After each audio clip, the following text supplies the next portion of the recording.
Okay, I think we're going to go ahead and begin.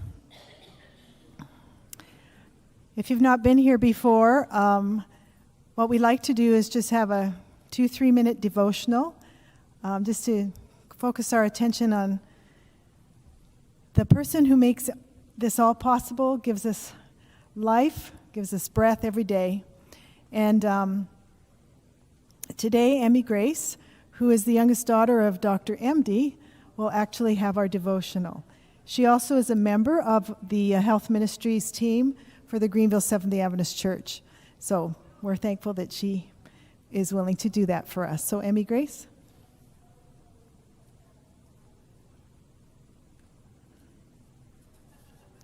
1 Corinthians 9:24-27 says, "Do you not know that in a race all the runners run, but only one gets the prize? Run in such a way as to get the prize. Everyone who competes in the game goes into strict training. They do it to get a crown that will not last, but we do it to get a crown that will last forever. Therefore, I do not run like someone running aimlessly. I do not fight like a boxer beating the air. No, I strike a blow to my body and make it my slave, so that after I have preached to others, I myself will not be disqualified for the prize." Of course, Paul is using this race as a metaphor for our spiritual lives, to take our spiritual life very seriously. He's basically saying that if we're a Christian, we should do as Christians should do. Not that salvation is earned by works, but it's a gift from Jesus through faith. Paul is saying the same thing as James 2, verse 18 says later in the New Testament. "I will show you my faith by my works." Paul also wrote to the church in Philippi in Philippians 2, verse 12, "Work out your own salvation with fear and trembling." This is what Paul is trying to say about running the race of life. Run in such a way that you get the prize. Do your best and take it seriously. Make your actions matter. Make how you live your life consistent with the principles given to us in the Bible that Jesus gave us, and he gave us life to begin with. And he gives us a free gift of salvation, of eternal life, when we ask him. This metaphor can also be applied to our health race. We should take our health very seriously and keep our bodies fit for Christ. We should win the health prize. Tonight, as my dad speaks about the eyes and nutrition and the brain, we'll hear how to run our health race better and get that prize.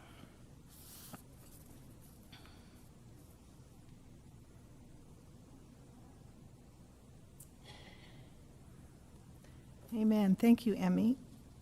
Emmy Grace. One more time. Does anybody belong to this purse? Okay, it's you. All right. Well, I thought it might be yours, but I wasn't sure. Okay. Dr. MD is not a stranger to Dinner with the Doctor. He has spoken for us a few times, but I would like to introduce him anyway. Dr. MD is a graduate of Southern Adventist University with a Bachelor of Science in Biology and a minor in Chemistry. He graduated from there in 1992.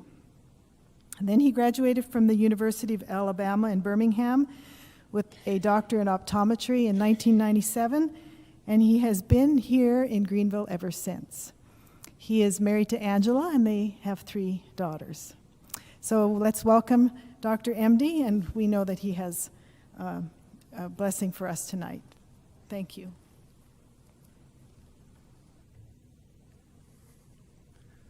Testing. Can you hear me? Good evening. It's a pleasure to be here tonight. And I know many of you, most all of you, and some have heard me lecture not in front, but in the exam room. So some of this might be familiar to you, but maybe this will bring it all together for you a little bit.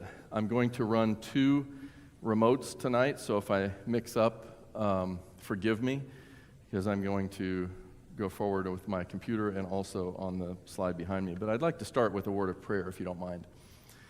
Dear Heavenly Father, we thank you for the opportunity of being here tonight.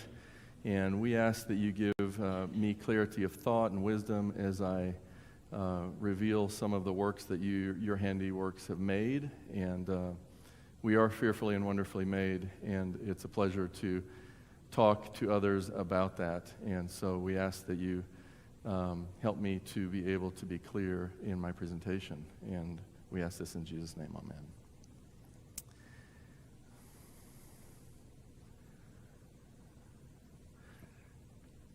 So there's 3 learning objectives tonight, and we're going to be talking about age-related macular degeneration, retinal vascular disease, including hypertension and diabetes, among others, and glaucoma.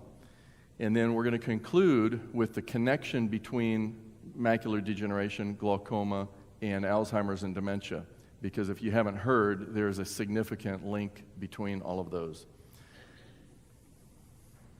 Topic 1, macular degeneration. So about 11 million people in the United States have some form of macular degeneration. So what is macular degeneration? This slide also shows that by 2050, that number is going to double and to 22 million. So there's 2 types of macular degeneration. One is dry and one is wet. And the only difference between those is whether or not it's bleeding. So if it's bleeding, we call it wet. If it's not bleeding, it's dry. So that's very simple to understand. Can you guys turn the lights down for me? Thank you.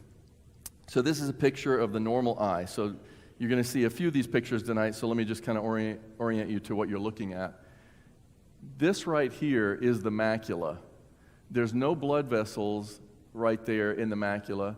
There's blood vessels around the macula, and this is the optic nerve, and these are the thicker blood vessels are the veins, and the thinner ones are the arteries. And this is the only place that you can see blood vessels in your eyes, both arteries and veins, completely bare, very easily. So this is a window into the health of the body and gives us a lot of good information. So this would be an eye that would be considered fairly normal. And just a little tidbit of information, if you see the optic nerve on the right side of the slide, you know that's the right eye. If it's on the left side, it's the left eye. So there's no magic look to it other than that, because you can flip that picture around and then it would be the opposite. So this is someone's left eye because the optic nerve is on the left side of the picture. Do you see the difference between that eye right here and this eye right here? That's the macula in both eyes. But this macula is not dark and smooth, it's disrupted. And there's actually so much disruption that some pigment has migrated to that location, and that's what happens within the retina. This is called a macular OCT scan, and it gives us a lot of information, but one of the things that I'm showing is this dip right here. So this eye right here, which is the right eye, is normal. This eye is abnormal, and you can see a little blip right there. These lines, this technology images all the layers within the retina. So the retina is the thickness of a wet Kleenex. But these technologies we have will image all the layers within the Kleenex, okay? And then it'll even compare it to hundreds of normal patients in a database and give us a deviation from the norm and all that, and that's what this analysis here is. But if we go on, this is even a higher resolution with the same machine, and this is the very center of the macula. So this is a macular scan. That is the foveal pit. And right in the middle of that, right there, is your dead center vision. That's your highest resolution. And so this is the way it should look. And all of the layers underneath it should be nice and straight and even. This is that eye that was back here. So right there is showing up right there. And so it's very clear that there's disruption in what we call the retinal pigment epithelial layer, or the RPE layer. And when we see that, that patient is going to have distortion when they look at something in particular. So they can look at a door jamb or a window, edge of a window, and there'll be a little blip in it. It won't be straight. And permanently, it's that way all the time. And this is also dry. This is a different patient.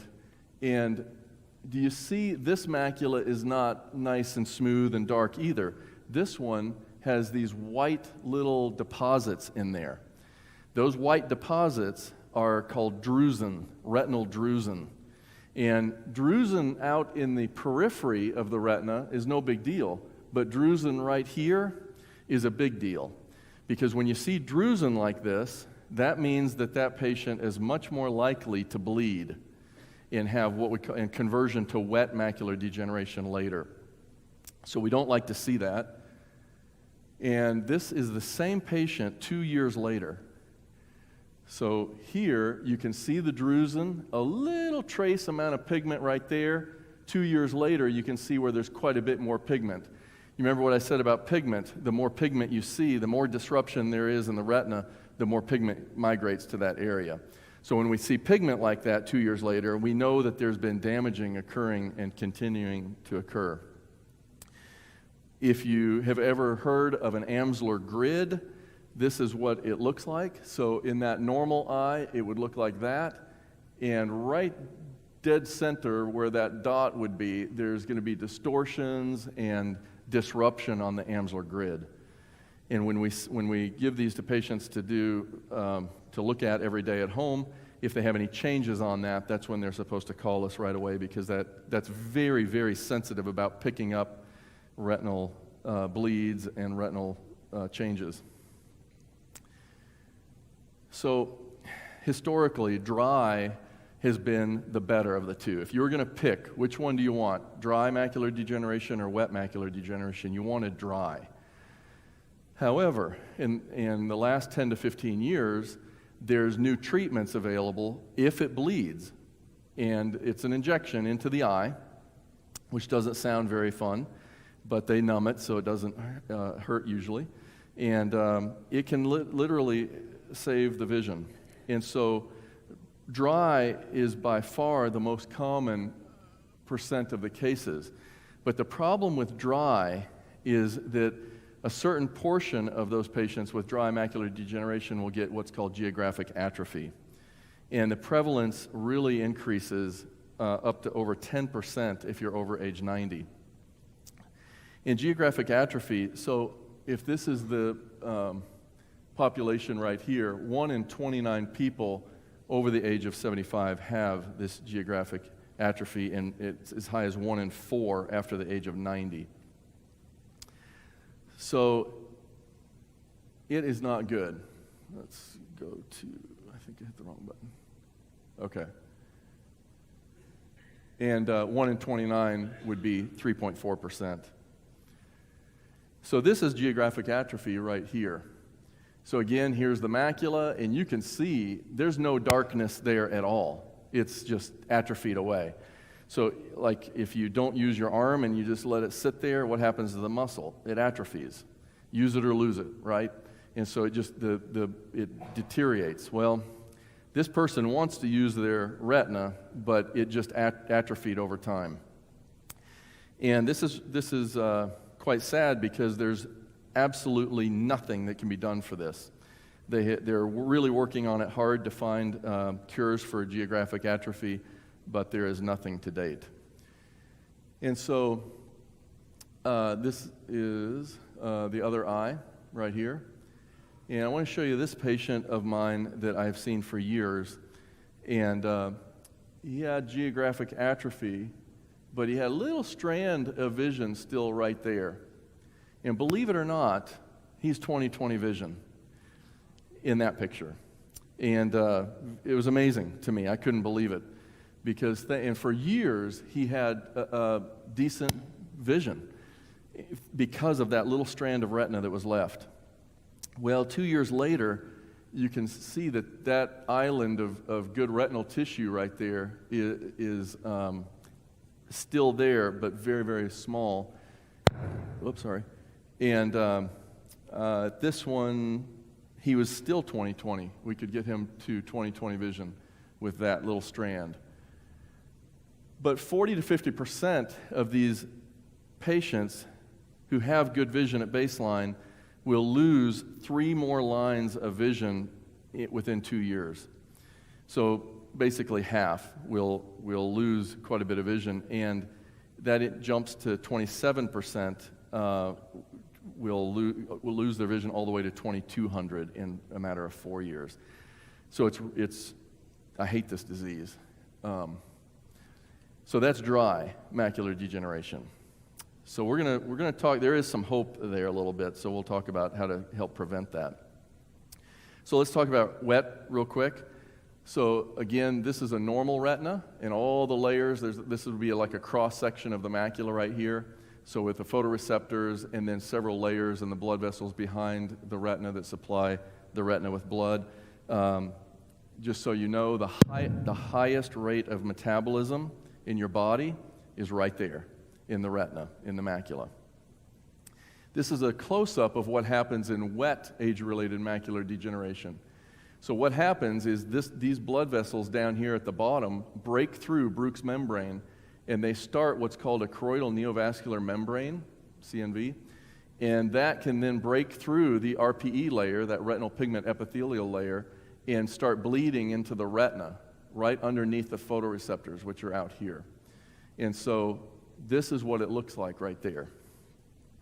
So that's not, your heart sinks when you see this, but my heart sank more 15 to 25 years ago when I first came to Greenville, because for the first 10 years I was in practice, there wasn't much that could be done for this. But about 10 to 15 years ago, everything changed. What happens is then this will scar. And so this ends up with just a blind eye. And that's the other eye. So it's just a terrible thing. And these were the game changers here, though. So the newer anti-VEGF therapies. So what happens is when the retina starts to deteriorate, it needs more nutrients.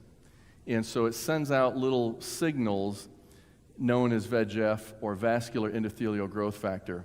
And this stimulates new blood vessels to grow and bring more blood to that area of the retina. And you think it's a great thing, right? Well, but what happens is it breaks through from the layer behind the retina, and then it starts to bleed, and then it scars and all that.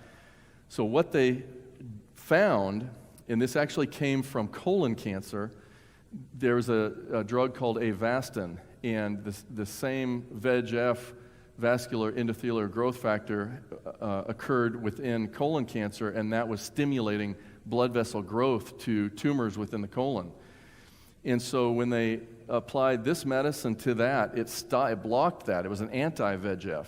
And so it blocked that, and what happened is the tumor shrunk because the blood supply didn't have enough blood supply, and it helped take care of the colon cancer.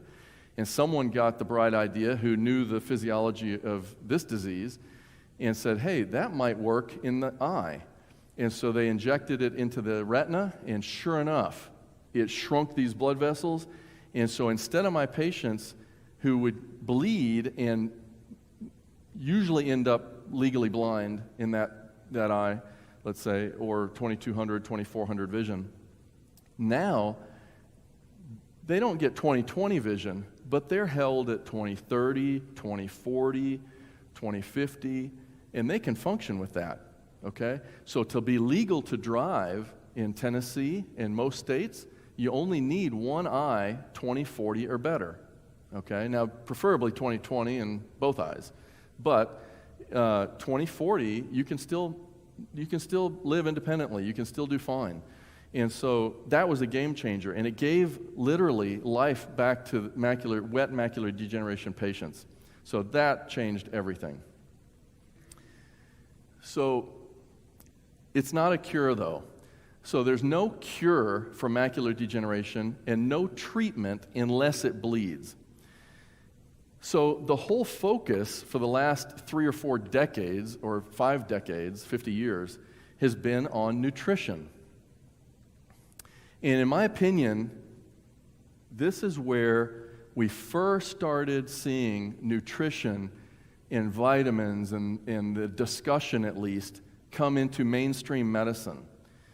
And but we didn't have really good data, because Bausch and Lomb was kind of one of the leaders in this back in the 50s, I guess, and 60s, and they formulated vitamins, but they wouldn't do any studies on them because they were afraid that they might show that they weren't effective. And so there was a big cry, come on, give us some data that we can use, give us some data. Well, we had nothing. And until right here. So AREDS is the age-related eye disease study. And finally what happened is the NIH, the National Eye Institute under the NIH, literally got some Ocuvite Preservision off the shelf and gave it to patients and ran this from 1992 to 2001. And since then, nutrition has become the standard of care for macular degeneration. And the physicians in the audience will know what this is. If you were in practice back in 2006, like 15 years ago, you remember PQRI. And then years later, it was changed to PQRS, and now it's known as MIPS. So this is like things that you don't even want to think about because it's complicated, and they have guidelines for every single disease out there. Well, one of the reason I'm bringing this up is because the whole idea, and it's not a bad idea. So it's a whole idea is if a physician is doing better quality of care, they should be paid more than a physician that's lax, and not doing what they should be doing. And to give you an example, so for eye care, ever since I've been in Greenville, whether it was requested or not, we would always send reports back to the treating physician for diabetes. Whether they know they needed it or not, they always got it. Well, now it's required by insurance so they can check off a box to get it done. But that data was one of the PQRI initiatives, the Physician Quality Reporting Initiative, back in 2006. And so you could check off that box saying this, yes, you did that. So for us, in our office, most of these things that they came up with, we didn't have to change anything because we were already doing it. That's what we should have been doing to begin with. But for a lot of them, that's the whole idea behind MIPS and PQRI and PQRS. But for macular degeneration, guess what we are required to do if we want to have the higher level of care? We are required to talk to our patients about nutrition, about vitamins, specifically AREDS and AREDS 2 specifically, which we're going to get into in a second. So very interesting how this has become, so when I say it's become the standard of care, it's become the standard of care to where it's expected of eye doctors to talk about this, which I'm all for. So this followed 3,600 patients over this 9-year period. And basically, this particular formula of vitamin, they found decreased a person's risk by 25% from going to the dry form of macular degeneration to the wet. So in other words, it helped prevent bleeding is what it did. And it was just a vitamin that they took. So that's good. So now we had some data, right? And so we're like, okay, we've got something that we can start using in the clinic. And this was the particular formula right here that was used in that study. And had vitamin C, vitamin E, beta-carotene, zinc, and copper. So as that study was going on for 9 years, there was other studies that were coming out at the same time. And so one of them was by Harvard on lutein. And you might have heard of lutein because I've seen commercials on TV that says like Centrum with lutein for your eyes or something like that. And what they found, and this was in 1994, that people that consumed 6 milligrams per day of lutein had a 43% decreased risk of macular degeneration. That's huge. That's almost cutting the risk in half by simply getting lutein. Now, where do you get lutein? You get it from kale and spinach and greens, okay? So that was an interesting study. And then another study came out on zeaxanthin. So zeaxanthin is another retinal photopigment. So lutein and zeaxanthin are the two retinal photopigments within the retina. Zeaxanthin is one that is also found in spinach and kale and parsley and cilantro and the greens. Now, it's in other things. So lutein and zeaxanthin food sources, you can get them from orange peppers and things. They have a lot of zeaxanthin in them. But the idea is greens, okay? If there's nothing else that you take home from this lecture, you want to eat green leafy vegetables, okay? And you'll know why here, not just because of macular degeneration. Now, then another study during that same 9-year period, this one was done from 1992 to 1994 on omega-3. So do you remember back in the 90s when omega-3s were really the hot commodity and everybody was taking omega-3s and things like that? Well, they did some research on this, and they found that those who, of the 3,600 men and women, the top 1/5 who consumed the most omega-3 foods had 59% lower risk. That's my fault, I know, I'm sorry. So that's huge. Okay, that's more than half the risk right there, taken away by eating omega-3 rich foods. What are omega-3 rich foods? Well, fish is one. Where else? Flaxseed, chia seed, walnuts, and others. Here's the one on fish. Men who ate over 2 servings of fish weekly were 45% less likely to have macular degeneration. Now, you got to be careful because fish oil may increase the risk of bleeding, especially if you're already taking blood thinners. So you have to be careful if you're going to supplement with omega-3.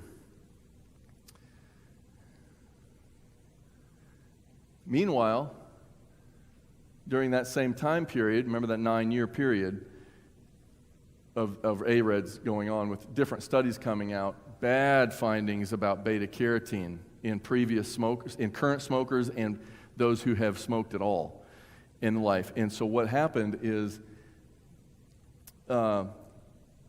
researchers found that supplements containing beta-carotene, a vitamin A precursor, may increase the risk of lung cancer. So that's not good because here we're recommending AREDS to our patients with beta-carotene, but if they smoked or had a history of smoking, we might actually causing them to get lung cancer or contributing to their risk. So that's not good. But interestingly, eating foods that contained beta-carotene does not appear to cause a similar risk and may be, in fact, protective against certain cancers. So I found that fairly interesting. So if you took the beta-carotene supplement, like in the AREDS original formula, could increase your risk of lung cancer. But if you ate beta-carotene in food, it did not, is what that suggested. So that was interesting.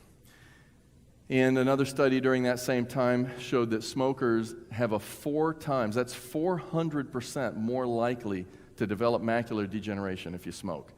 So smoking is the number one risk factor for macular degeneration.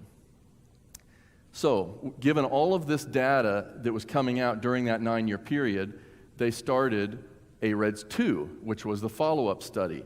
And they followed 4,000 patients for 5 years, all the way to 2011. And what they did is they changed the formula slightly based on the research that was coming out. So they totally scratched beta-carotene out. They kept vitamin C about the same, kept vitamin E about the same, decreased a little bit of the zinc, and decreased a little bit of the copper, but they added omega-3, added lutein, and added zeaxanthin to this mix. Okay, that makes sense based on the studies I just showed you, right? So that was the new formula. Now, this is the formula that was in the study, AREDS 2, the follow-up study.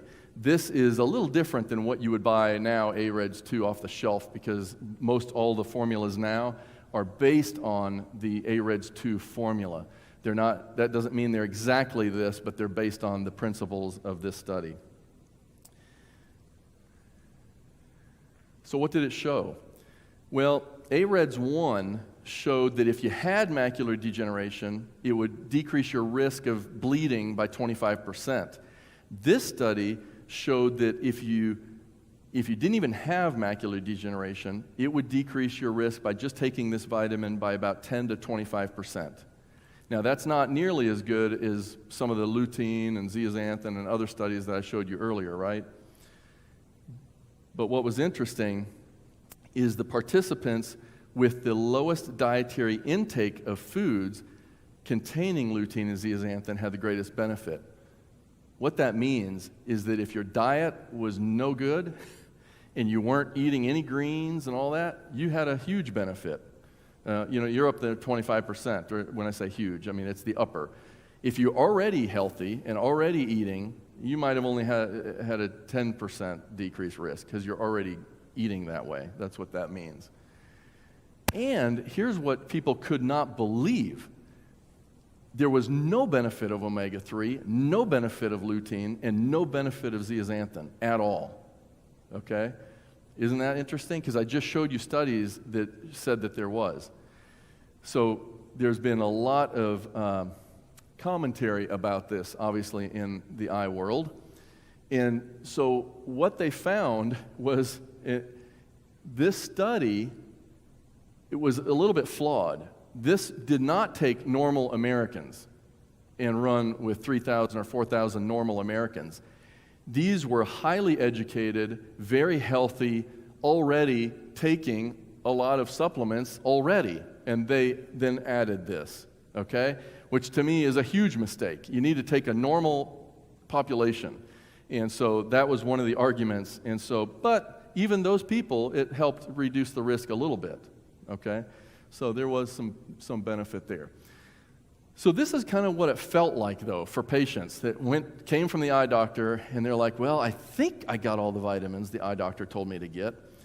And they spent all this money in hopes, what pill am I going to take and all of that. So it can be very frustrating, and those of you that have loved ones or have been through this know what I'm talking about. And then, since AREDS 2, because if you remember, let me back up here real quick. AREDS, where is it? Right here. This still had zinc. See that? And it still had copper. And the copper was added to prevent copper deficiency when you take high levels of zinc. Okay? So it had the zinc, therefore it had to have some copper with it. But after the study came out, we found this out. And this is new. I mean, when I say new, it's within the last 3 or 4 years. 2017, in fact. So an estimated 13 to 19% of people are zinc sensitive. Now, let me just summarize this. If you're zinc sensitive and you take zinc, it's going to make your vision worse. So this was groundbreaking. So it's like, okay, so now have we just hurt all of our patients that we recommended these vitamins, even AREDS 2 for? Well, not all of them, but possibly some of them.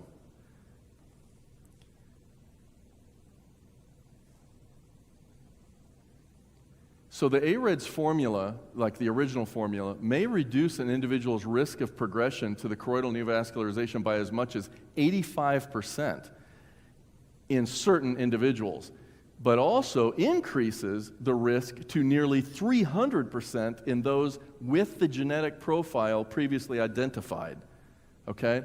So basically what it is, it's a gene, allele, that if you have certain genetics, if you take zinc, you're more likely to, your macular degeneration, or if you don't have it, you might be more likely to get it, okay? So now that's like, okay, that begs the question, we need to be testing genetics on patients who have macular degeneration to know what to recommend and all of that, if you're going to recommend high-dose vitamins. And so USA Today had this interesting article to me, and I'm going to zoom in on the next slide. It says, on Tuesday, federal agencies, including the Department of Justice and health and antitrust regulators, will announce criminal and civil actions related to unlawful advertising and sale of dietary supplements. Well, good. Have you seen the commercials? Like, this will fix anything, and that will fix everything, and some of these things, it's ridiculous what some of the claims are with zero scientific studies, and it's very frustrating as a clinician to do that. Well, on that date, when this was announced, GNC stock fell by 20%, which I thought was kind of funny, actually. But, okay, so this has been my philosophy here, and I'm going to enlarge this. Again, this is USA Today right here, and let me read this. A big part of the problem, Kramer said, could be that much nutrition research has been based on faulty assumptions, including the notion that people need more vitamins and minerals than a typical diet provides, that megadoses are always safe, and that scientists can boil down the benefits of vegetables, such as broccoli, into a daily pill.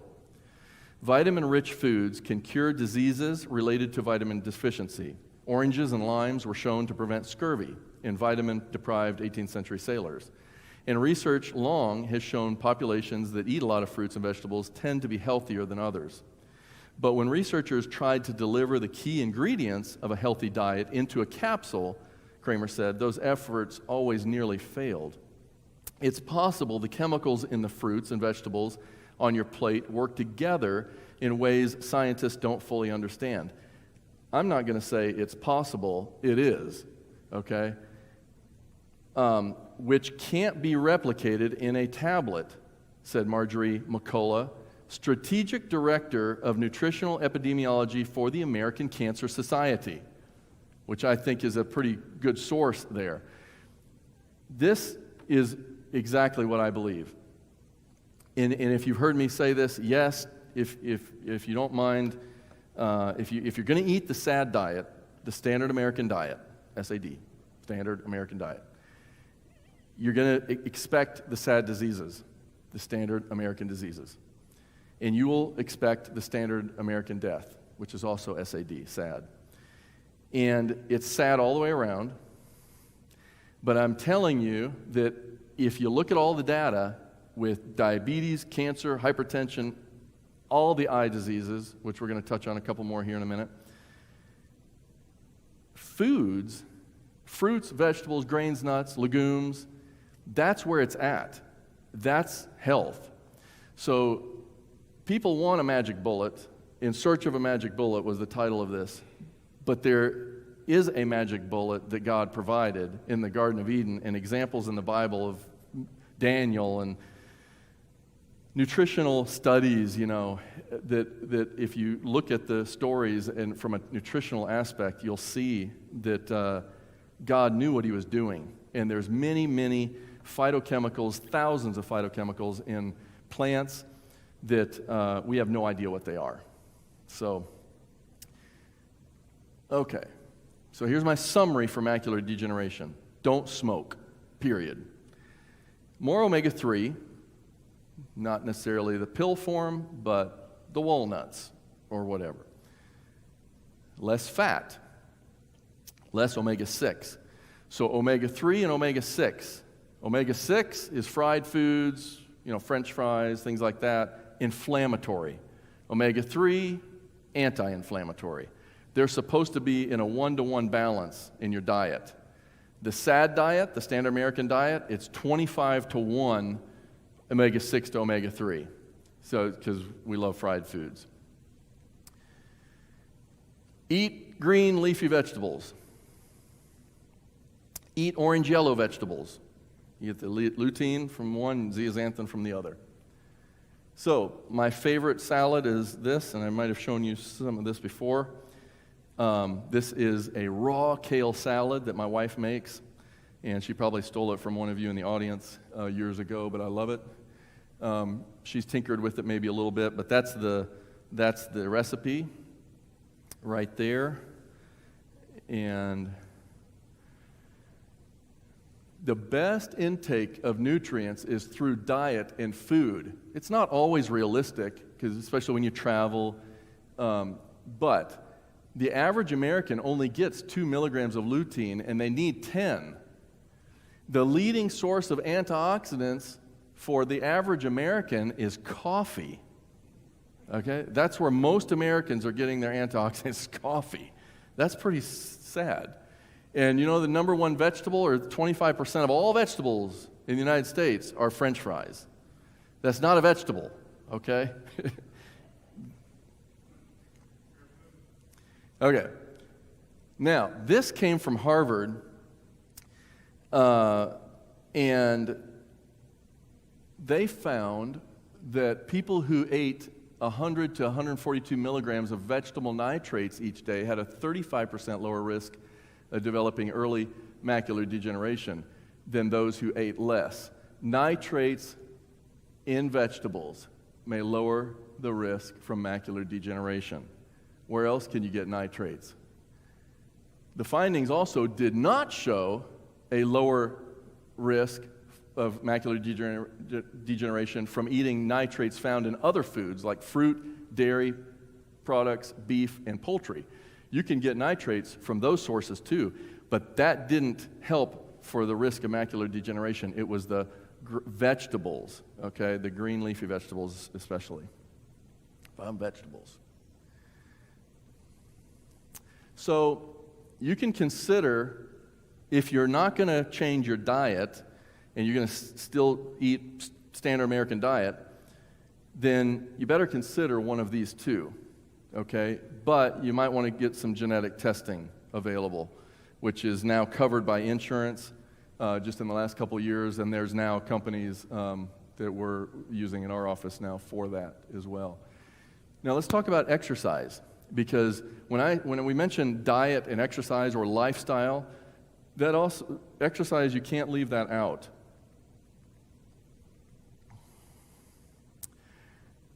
This is a study of 4,000 people, ages 43 to 86, they followed for 15 years. And people who walked 2 miles a day, 3 days a week, okay, that's not every day, that's not even half the day. I might have lost my battery, I don't know. Can you hear me? Okay. That's like just under half the time. 70% less likely to have macular degeneration. That's huge. It makes sense, though, because what they think is happening in macular degeneration is an accumulation of waste product. So it's called metabolic waste, and that causes drusen and whatnot. So think of the cells in your body as engines, and they're constantly running. Now, where did I tell you that the highest rate of metabolism occurred? In the eye, specifically the retina, okay? So that just means that the engines are revving up to a higher RPM in the retina than other places, okay? So you're going to get more exhaust from those engines in the retina. Does that make sense? The highest rate of blood flow is also behind the eye. In fact, when you look in at those retinal pictures, the reason it looks orange is because the entire retina behind it, the choroid layer, is just a big pool of blood, okay? So it requires a tremendous amount of oxygen, a tremendous amount of blood flow. As soon as you start having stenosis of the carotid arteries, you know, the buildup that happens here, one of the signs that we see often is Amarosis Fugax, and that's just where your vision blacks out temporarily and then comes right back. And when somebody comes in with that, we'll send a note to the family physician and say, hey, we need to do a carotid ultrasound. Will you get that scheduled for us? And usually it'll be 80-90% blocked. So Why exercise? Because exercise increases blood flow, and it vasodilates the blood vessels and helps wash a lot of the exhaust out of the retina. Does that make sense? Less likely to have the accumulation of the waste, and then less likely to have the oxidation that occurs within the retina. And especially if you're not taking or eating antioxidants, that oxidation is what is occurring there. So, and then some other things that might be common sense, but wear sunglasses and limit time in front of computers like this. You can see the glow off my face probably, because there's a lot of blue light. Most blue light damage that you're going to receive is from the sun, but most people nowadays are indoors more than they're out of doors, and so they get a lot of it from the devices, LED especially. And then they're working on some medications for dry, especially geographic atrophy that we hate so much to see. Okay, so that brings us to topic number 2, the retinal vascular diseases. And this is just damage to the blood vessels in the back of the eye. And the number one cause of blindness among working adults is diabetes by far, okay? But there's other retinal vascular diseases that include hypertensive retinopathy, hypercholesterolemia, the clotting disorders, strokes, vein occlusions, artery occlusions, and of course wet macular degeneration that we talked about already. So here's an example of retinal vascular disease. So this is a diabetic, and this is severe preproliferative diabetic retinopathy. And so all these red dots, see, there's too many to count, basically. Those are areas where all of the little capillaries have been damaged by the blood sugar levels. And so the blood is literally leaking into the retina. And these are lipid exudates, and that's where the lipid or the fat that's within the blood is also leaking out into the retina. And if you cut this in quarters, then when all 4 quadrants are affected, that's severe. And that person is more likely to go blind not too long in the future. Other vascular issues that happens is like a hemorrhage, a subconjunctival hemorrhage where it's underneath the conjunctiva and the blood gets trapped there. Here is a stroke in the retina. This is a vein occlusion, what we call a branch retinal vein occlusion right there. And that's basically where a little blood clot got stuck in the vein, and then the blood is backed up into the retina. It can't drain out of the eye. There was another one. No, that's it. So this is a case example that I'm going to use right here. On nutrition and lifestyle, real case that I had several years ago that I've seen this guy for years. He was 43 at the time, and he came in, and he was 20/20 vision, no complaints, no problems, just routine yearly eye exam. When I dilated his eyes, so DFE means dilated fundus examination or retinal examination, when I did that, I noted these dot blot hemorrhages, which are these little red dots all over the place. He's not diabetic, and so you can see them right here. There's one there, up here. So these are very faint. These are mild, but definitely there. And I thought, that's odd, because he's young, he's healthy. What's going on? Why would he have this damage? His blood pressure was high, not terribly high, not high enough to cause that, but something to think about. And then there was something else I noticed at the optic nerve head, and that's what this is. All these blood vessels are squiggly. They're what we call tortuous, and they're engorged. And these right here, it's kind of like what we call a hot optic nerve. These blood vessels are not normal. And when we see that patient is on the verge of having a stroke right there at the optic nerve, which is called a central retinal vein occlusion. You can even have an artery occlusion as well. And when that happens, the vision is gone, okay? So I saw this. This guy had no complaints, 20/20 vision, just routine eye exam. And I'm thinking to myself, okay, what is going on here? And sure enough, he had this impending stroke. This is not his, thankfully. This is one of Dr. Shelley Shaw's patients that I'm using as an example. This is what you don't want to see, okay? You see all the hemorrhages and everything. That was a stroke right there. That was a central retinal vein occlusion. So he had he was going to have this. So I called his local internist, and they did blood work and found that he actually had primary antiphospholipid syndrome, or APS or APLS. Sometimes it's called Hughes syndrome. And it's not associated with lupus or any other autoimmune, but it's a hypercoagulative disorder. And in his case, he had high IgM antibodies that was causing his blood to be sluggish, basically. So they immediately put him on Coumadin. And that's 7 years later. So I've watched him for years, and that looks a lot better, you know. And he never lost his vision, kept his vision, and still doing great.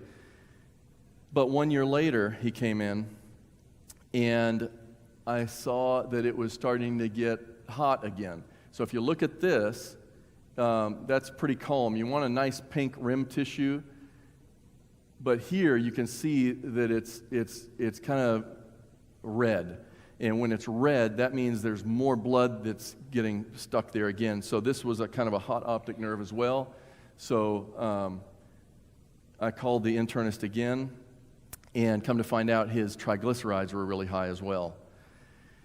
And so this time, though, I asked him about his diet. So I took the time, and I was better trained in this. This was about 7 years ago, I guess. And I said, what's your lunch like? And he says, oh, my lunch is the same every day. White bologna sandwich, white bread, and a Mountain Dew. And I'm like, white bologna sandwich and a Mountain Dew. Where are the antioxidants in this? Okay? So I'm like, where are your greens? Where's your green leaf? Well, remember, he's like, I can't eat greens. I'm on Coumadin. They told me I can't eat greens. And so I'm like, well, that's true. Okay, when you're on Coumadin, you got to be careful with greens, right? But he's going to die. Okay? Remember how I said the only place in your body that you can see blood vessels in the eye? So if all of this is happening in the eye, everything is connected, all the blood vessels. So you're having these things happen in the brain, the heart, the kidneys, and other places. You just don't know it yet, okay? So that's why you have to take this seriously. And so I said, listen, why don't you approach this a little bit differently? I said, why don't you choose to eat differently?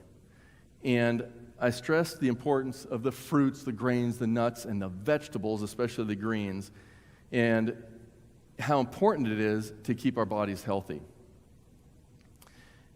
And then I also recommended that rather than let his medicines control his diet, adjust the medicines based on your diet.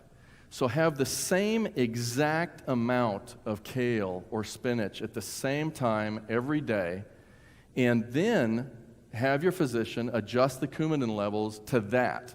But you've got to take kale and spinach, or whatever is your preference, seriously like a medicine, okay? So think of it as a pill so that you take it at the same time, the same amount, the same dose every day.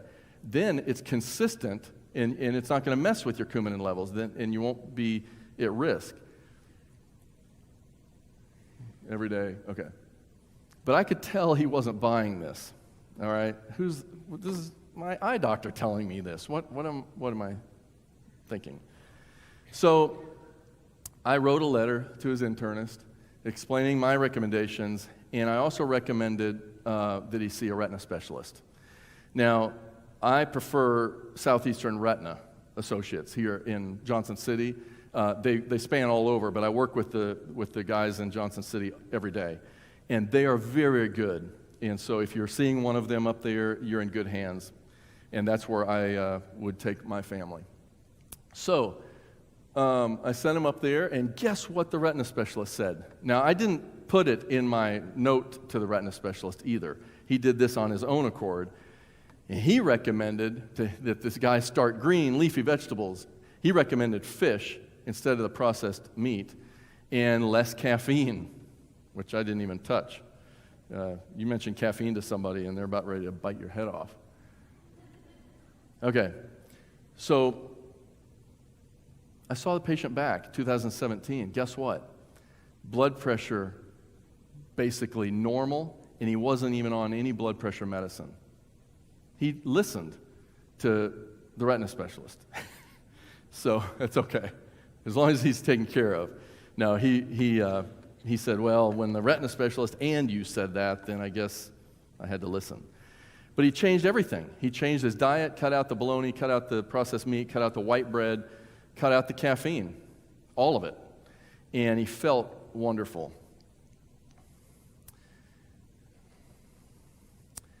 Ten years later, can't really tell on this picture, but it was no longer hot.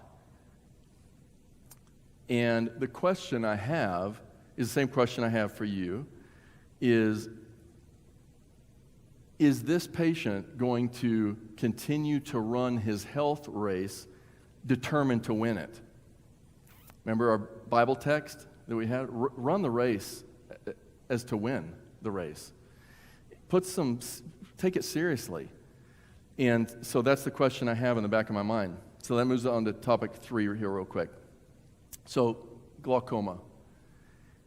Glaucoma happens right here.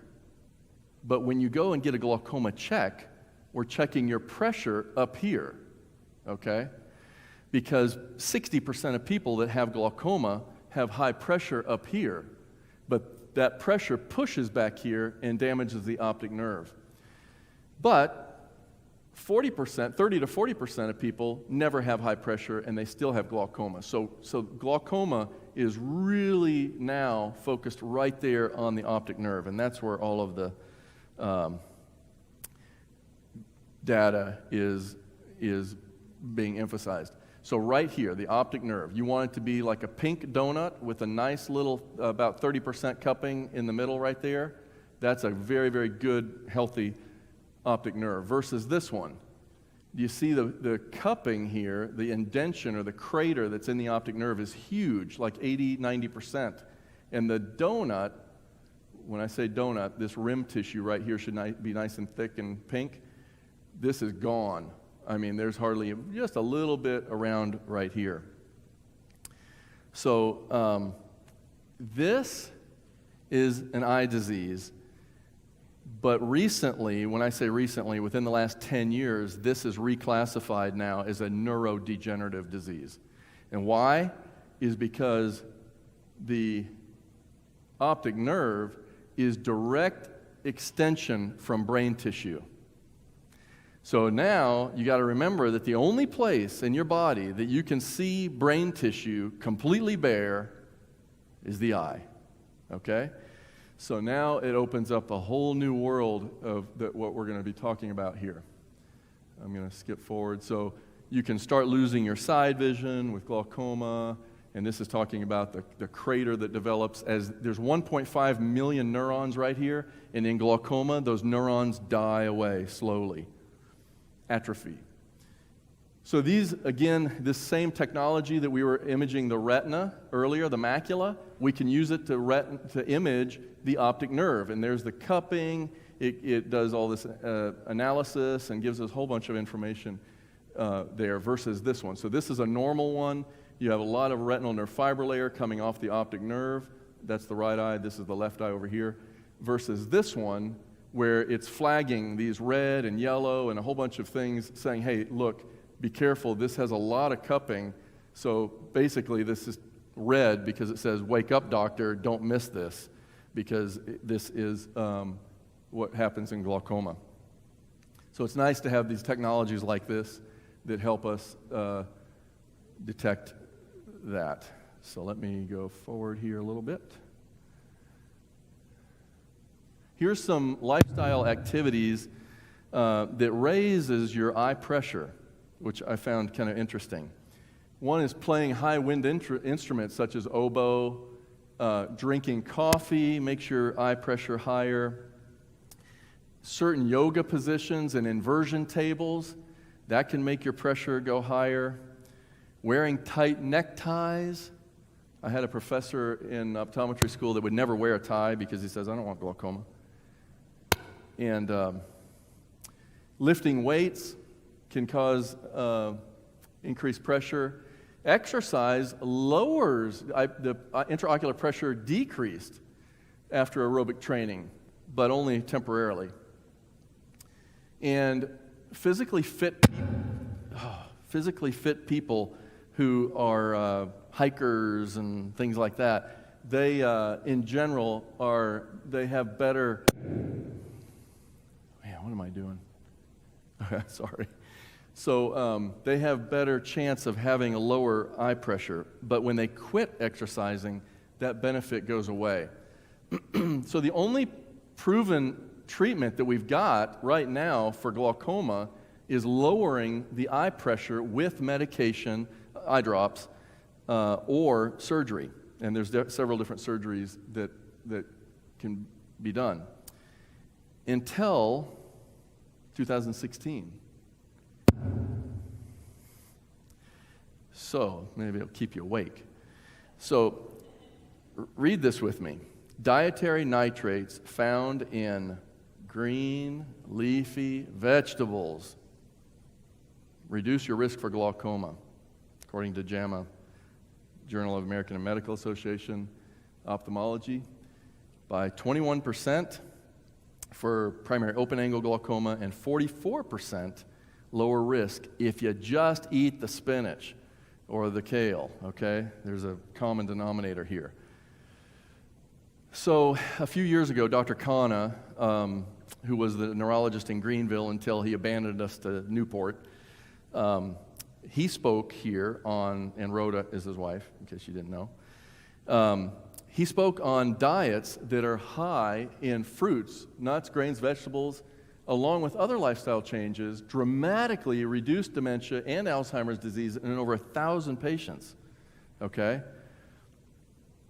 And there is a YouTube video that's very, very good. It's a TED lecture that he did in Bismarck. Neil Barnard did. He's the president of the Physicians Committee for Responsible Medicine.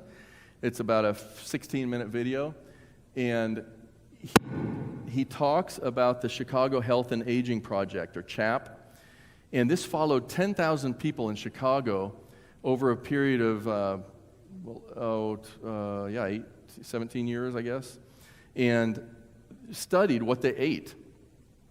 And what they found is they really focused on saturated fat. And saturated fat is the fat that is in a solid state in room temperature. And so, bacon and butter and saturated fat is a lot in ice cream and milk and some of these things. And what they found is the people that had 13 grams or less had a 2 or 3-fold decreased risk of Alzheimer's over those who had a little bit more in their diet. So that was pretty groundbreaking. And it was exactly the same for trans fats. Now, trans fats are in like pastries and things like that, and you'll see, trans fats, you'll see it on the labels a lot of times, 0 trans fats or whatever. So saturated fat and trans fat both increase the risk of Alzheimer's. And then there was a study in Finland who didn't take Alzheimer's patients, but they took patients with just mild cognitive impairment. That means they still could work, they could still function, they were just forgetting names here and there, and they were starting to lose a little bit of their brain ability. And they followed these, and these were 50-year-old patients, and they followed them for 21 years. And what they found is the people that had the lower fat diets had a much lower risk of mild cognitive impairment. And here was the interesting thing.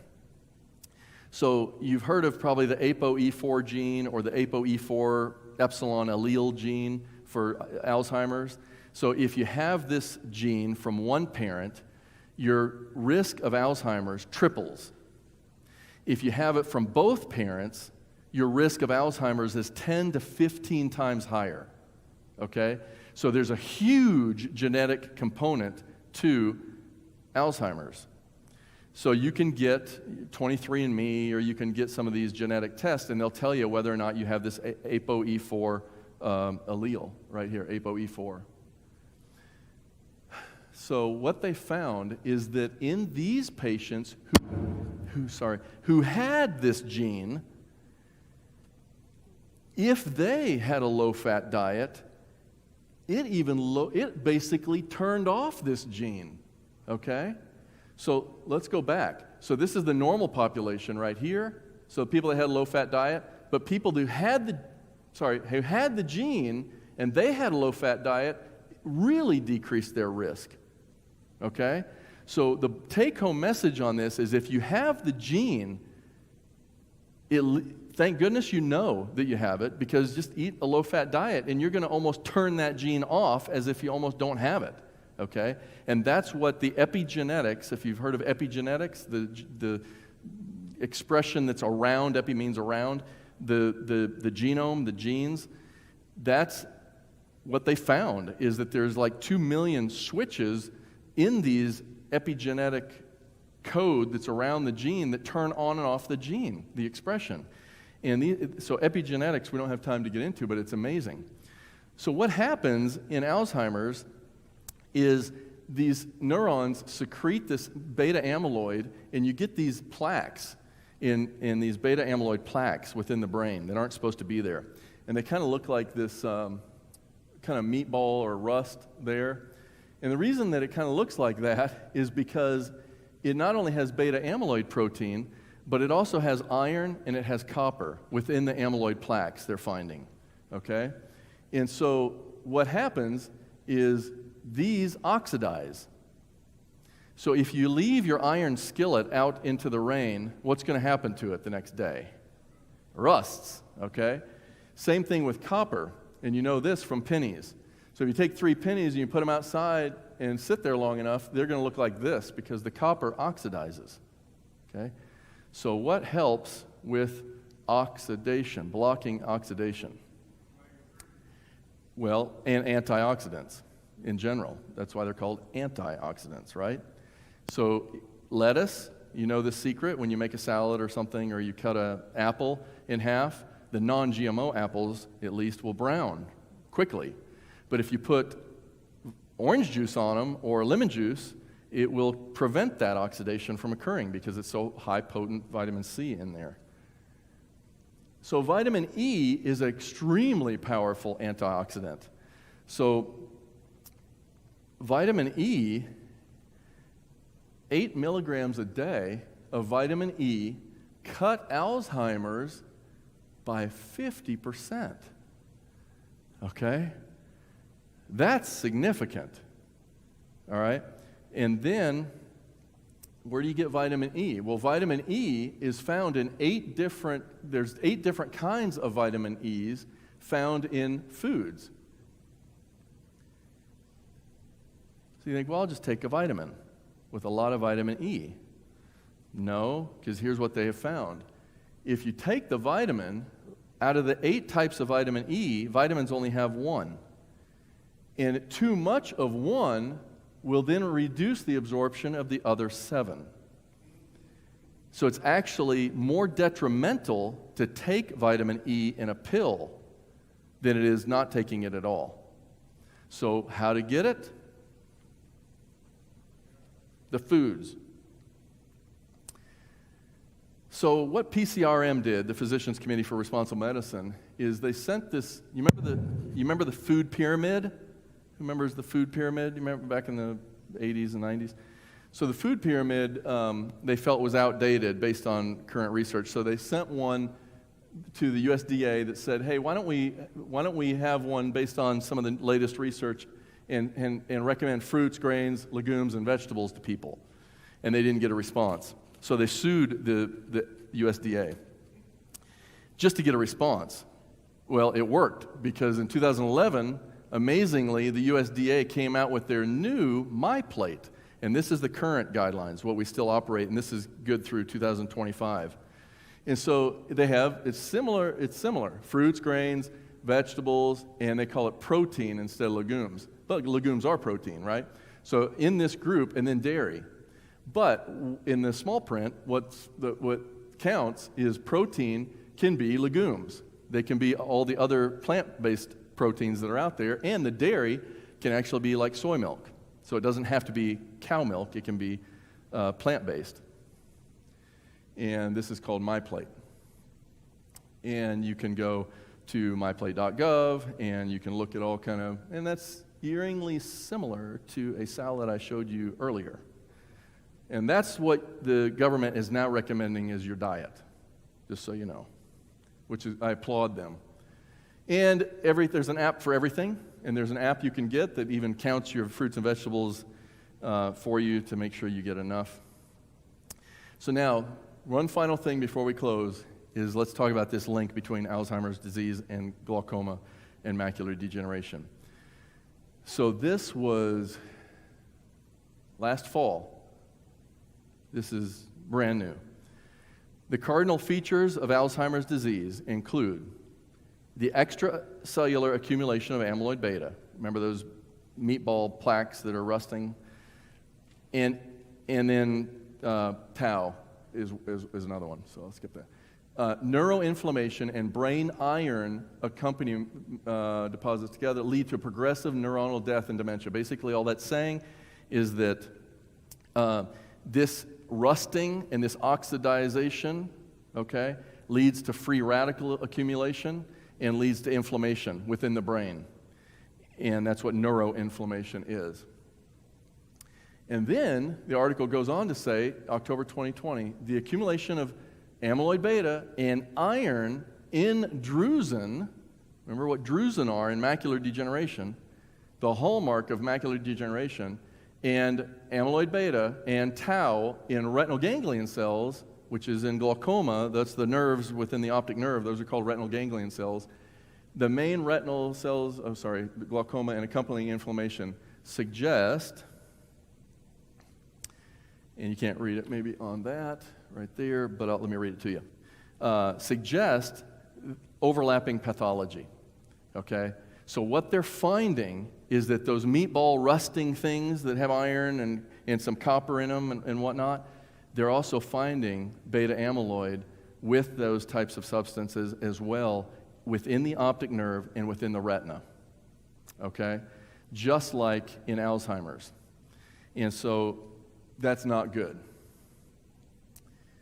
And then this leads us, though, to the glymphatic system, because this wasn't really known about until less than 10 years ago. So this is 8 or 9 years ago. They thought it existed or might have suggested, it was suggested in the 1980s, but it wasn't found, it wasn't proven until 2012. And so what you're seeing right here is the cerebrospinal fluid within the brain. And it's pulsing, okay? So this is the fluid that is bathing the brain all the time. And that pulse, what sequence do you think that that's pulsing with? Your heart, okay? So what they have found is the neurons, the axons, the feet of these axons on the glial cells within the brain surround the blood vessels. And they all, the little feet go and they connect with each other and they form a chamber. And so think of it as the blood vessel is one straw, and then you have another straw that's bigger on the outside of it with a space in between. Does that make sense? All right. Well, what they're finding is we knew that blood flowed within the blood vessel, but we had no idea that cerebral spinal fluid flowed around each blood vessel within the brain. And that's how, in fact, let me go to the next slide, right here. During sleep, and this is why sleep is so important, is substantial changes occur to increase the glymphatic flow. Most important, the ICF, the interstitial fluid, that's the space between the cells in the brain. That space, that fluid increases by 60%. Well, how does this happen? During sleep, the intracellular fluid from the neurons and glial cells rushes through the water channels in these cells and into the interstitial space. And the intracellular volume shrinks, okay? And the ICF expands. With more fluid, there's more flushing. Let me break that down for you in this picture. So what happens is, here is an artery, here is a vein within the brain. Now, this is kind of unique to the brain, by the way. So most organs, the arteries and veins go into the organ to get parallel with each other. In the brain, they're always separate, okay? Now, this is a design by God. Right? If Brad would have designed it, you'd be in trouble. But God designed this, and he knows what he's doing. And so what happens is this CSF influx goes in between the two straws right here, comes out through convective flow, and these little amyloid waste products, okay, it washes that over to the vein side, and that drains it in efflux. That means it washes it out. And this happens all the time. This happens even right now while you're awake. And some of you, it's happening more because you're asleep. So it's actually happening all the time, and while we're awake, it does it by the heartbeat. So as your heart beats, it's helping kind of wash the brain a little bit, okay? Well, what they have found, though, is that during sleep, it's not the heart rate that's the number one cause of this flushing and cleaning of the brain. It's breathing in, especially forced breathing in. All right? So, for those of you that have sleep apnea, and you're afraid of your CPAP machine, start using it, okay? Because in sleep apnea, what's happening is you're not getting good, deep, non-REM sleep. And if you don't get that, you're not getting the flushing and the cleaning of the brain, okay? So this is extremely important. So you've got to be able to breathe in very efficiently during your sleep to have this happen effectively. And when you get a good night's sleep, your brain is nice and clear, right? If you're sleep deprived, you're like in a fog and in a daze all the time and all of that, right? Because you're getting that waste buildup within the brain. So if you don't have a CPAP, but you have trouble breathing, at least maybe try a breathe right strip or something to open up your nose channels or something to get more air in and be able to breathe better. But as we age, that CSF production, the whole fluid in the brain decreases. And therefore, less waste is cleared. Therefore, like beta amyloid, it increases our risk as we age because we don't have as much fluid in the brain to help wash that out. And so then that begs the question, well, is there any other factors in addition to age that can affect our lymphatic system? And yes, of course, type 2 diabetes is one of them. That slowed the factor by 3 times, okay? So they couldn't clear their waste out of their brain as effectively. Same thing in hypertension. So lymphatic is that cleansing of the brain while we sleep. And it's in deep non-REM sleep where this happens, and it gets down into the very deep recesses in the brain. And as we age, it becomes more difficult to get into that non-REM sleep. But that's going to increase your chance of Alzheimer's in buildup of that waste, and glaucoma, and macular degeneration, and Parkinson's, and dementia, and all the other neurodegenerative, ALS, and everything else. So here's what's really interesting. Let me catch back up on my... Stage 3 non-REM sleep occurs in longer periods during the first half of the night. The first half of the night. So if you're a night owl and you like to stay up till midnight or 1 o'clock in the morning, you're missing the most important stage 3 non-REM sleep. So I want you to think about it like this. If you have a dishwasher at home and you have a pot scrubber cycle on it, it's the pot scrubber cycle that's before midnight. So sleep before midnight is well worth more than after midnight, because after midnight is just the normal wash cycle. Okay? So think of it like that. And there's a famous quote by Ellen White made 150 years ago.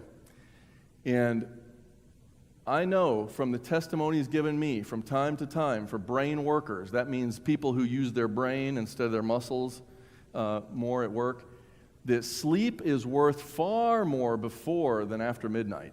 2 hours of good sleep before 12 o'clock is worth more than 4 hours after 12 o'clock.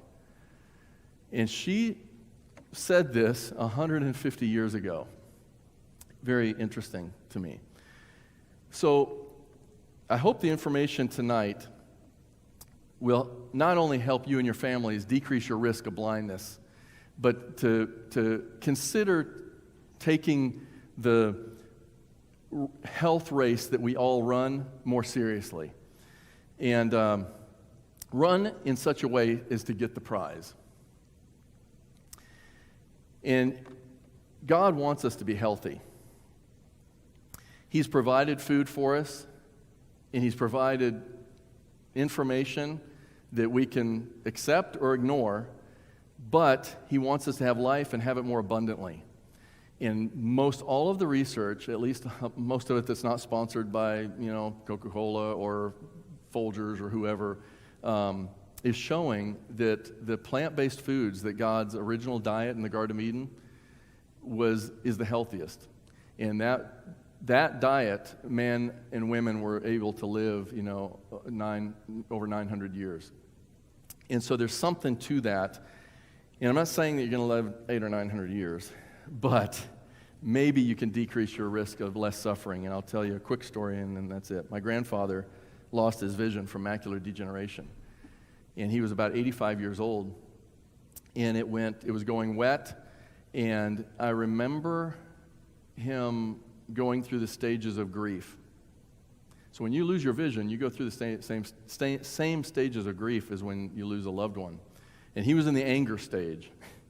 And this happened to be when Harvard came out with their study on spinach and lutein and whatnot.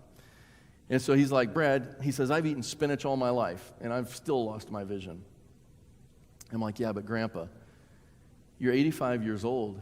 If you wouldn't have done that, if you wouldn't have eaten the spinach and you wouldn't have exercised, he's very active, he was a beekeeper, so lots of hard work, you might have been blind at 60. So you don't know how many years of less suffering you might have prevented, yourself, in your own life. And only the Lord knows that. But so we have to remember we live in a sinful world, and this is not our home. So the Lord's coming back, and when He comes back, I tell my patients I can't wait till I'm out of a job, because everybody will have 20/20 vision, and then everybody will have sight, and I don't need to worry about it anymore. So with that, I'd like to pray and maybe answer any questions you might have. Let's bow our heads. Dear Heavenly Father, we thank You for Your many blessings. We thank You for knowledge. We thank You for science that I think just describes Your handiwork. And it's fun to learn, and it's fun to see how intelligent Your design is.